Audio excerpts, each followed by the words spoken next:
கீழே படுத்து தூங்கின்னு இருக்கியா, இந்த பக்கம் படுத்து தூங்கும்போது காது மேலே இருக்குது. இது மேலேருந்து ஒரு குரங்கு பார்க்குது. என்ன டெய்லி மரத்தில் படுக்குது, எல்லோரும் இந்த சிங்கத்துக்கு பயப்படுறாங்க. வந்து ஓடி வந்து அந்த குரங்கிட்ட வந்து காதை இழுத்துட்டு ஓடிடுது. இந்த சிங்கம் இப்படி திரும்பி பார்க்குது. இப்படி காதை இழுத்துச்சு. எந்த பக்கம் இருந்து குரங்கு இழுக்குது, இந்த பக்கம் இருந்து காதை இழுக்குது. இது இப்படி திரும்பி பார்த்தோன்னே குரங்கு பார்த்தியா நான் ஏமாத்திட்டு மேலே போய் சிரிச்சுன்னு இருக்கு. டெய்லி அந்த மாதிரி ஒரு காதை இழுக்குது. அந்த சிங்கம் அப்படியே திருங்குது. இது நான் கொஞ்சம் பெரியவங்க சின்னவங்க 2 பேரும் கேட்கணும்னு ஆசைப்பட்றேன். ஏதோ சிங்கத்தை பற்றி குரங்கை பற்றி பேச நினச்சிட போகிறேன். ஏன்னா எனக்குள்ள நிறைய வலி இருக்குது. அதை காமிச்சிக்காமல் நடிக்கிறேன். இனிமேல் இந்த வலியோட வாழாமல் இருக்கிறதுக்கு இது ஒரு வலி வகுத்துறாதான் நான் ஆசைப்படுறேன். நல்லா புரிஞ்சுக்கோங்க. அப்படி திரும்பி அந்த குரங்கு வந்து காதை இழுக்குது. அதை அப்படியே பார்க்குது. குரங்கு அப்படியே ஒரே குஷி. மேலேருந்து பார்த்தியா சிங்கம் தேடுது, நான் இழுத்துட்டேன், ஏமாத்திட்டேன்னு. அடுத்து இதை ஒரு நரி பார்த்துனே இருக்கு.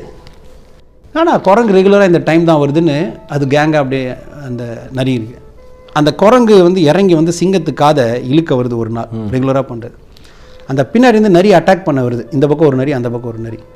இந்த சிங்கம் பாருங்கள், குரங்கு காதை இழுக்க வர சமயத்தில் அப்படி ஏந்திரிச்சு அப்படி திரும்பி குரங்கு அட்டாக் பண்ண நரி வருதுன்னு குரங்குக்கு தெரில. ஆனால் படுத்துனுக்க சிங்கத்துக்கு தெரிஞ்சிருச்சு. இந்த கையில் ஒரு அடி, நரி போய் இடிச்சுன்னு உழுது. இன்னொரு நரி இந்த கையில் ஒரு அடி, அப்படி போய் உழுதுன்னு அந்த நரி கூட்ட போய் ஓடிடுச்சு. இந்த குரங்கு என்ன பண்ணுது, அப்படி ஒட்டின்னு அப்படியே அழுது திணறின்னு, அப்படியே திணறின்னு அழுது. அதால் முடியல, தாங்க முடியல. அதை அழுத உடனே சிங்கம் அப்படியே கிட்ட போனால் இன்னும் அப்படியே பயந்து நிற்குது. ஏன்னா பார்க்குது, பா சிங்கம் நிறைய ஆச்சுன்னு நம்ம கதி என்னன்னு பயந்து. அதை சிங்கம் அப்படி கை வச்சு, எதுக்கு நீ பயப்படுற? இல்லை அந்த நரி வந்தது உங்களுக்கு எப்படி தெரிஞ்சது, அதுக்காக பயந்தேன். இல்லை நீங்கள் அடிச்சதில்லை, நான் அப்படியே ரொம்ப பயந்துட்டேன்னு சொல்லலாம். ஸோ அதெல்லாம் ஒன்றும் இல்லைன்னு சொல்லிட்டு போய் சிங்கம் அதே மாதிரி படுத்துனேன் அப்படியே இருக்குது. இந்த குரங்கு மேலே போயிடுச்சு காதை இழுக்காமல். அந்த சிங்கம் பார்த்துட்டு கேட்குது, ஏன் என் காதை இழுக்கலை அப்படின்னு. அது சொல்லுது, இல்லை எனக்கு பயந்துட்டேன் அப்படின்னு.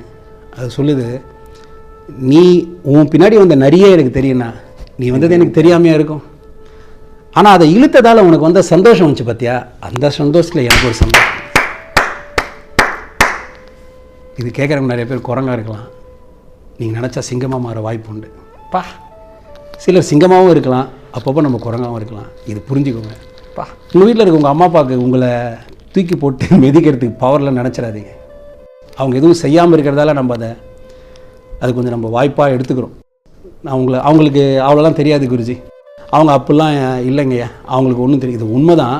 ஆனால் மனசார சொல்கிறேன், நீ குரங்குன்னு அவங்களுக்கு தெரியுதா இல்லைன்னு தெரியல, ஆனால் அவங்க சிங்கன்னு கேட்குற உங்களுக்கு தெரிஞ்சிடணும். பா என்ன நம்ம குரங்குன்னு சும்மா விட்டு வச்சுருக்காங்க. அதனால் நீங்கள் அது சிங்கமாக மதிக்கிறீங்களோ இல்லையோ, இனிமேல் அசிங்கப்படுத்தாதீங்க. அதுக்கு என்ன குருஜி பண்ணோம், அவங்க சொல்கிறதான் கேளு. அவங்க சொல்கிறதெல்லாம் கேளு, செய்யும் கூட சொல்லலை, கேளு, சும்மா கேளு, போதும். Just respect them. If not possible at least don't disrespect them. Please disagree with them. நான் சொல்கிறேன், நல்லா புரிஞ்சுக்கோங்க. Please disagree. It's not wrong. What is the word I'm using? Disagree. Nothing wrong. அவங்க சொல்கிறது சரியாக இருக்குன்னு அவசியம் இல்லை. நீங்கள் சொல்கிறீங்க, ஆனால் இது சரியில்லைன்னே சொல்லலாம். ஆனால் டோன்ட் டிஸ்ரெஸ்பெக்ட். அவங்க சொல்கிற கருத்தை மறுக்கலாம், அவங்கள வெறுத்துடக்கூடாது. ஆமாம், அவங்கள வெறுத்துடக்கூடாதுன்னு கூட சொல்லலை. அவமரியாதைங்க. நீங்கள் அவங்களோட டிஸ்அக்ரி பண்ணுங்கள், ஆர்கியூ பண்ணுங்கள், ஆனால் அவங்கள டிஸ்ரெஸ்பெக்ட் பண்ணாதீங்க. அருமை. அதுக்கு என்ன குருஜி பண்ணணும், அவங்க சொல்கிறத ஃபுல்லாக கேட்டுக்கோங்க, ஹாப்பி ஆகிடுவாங்க.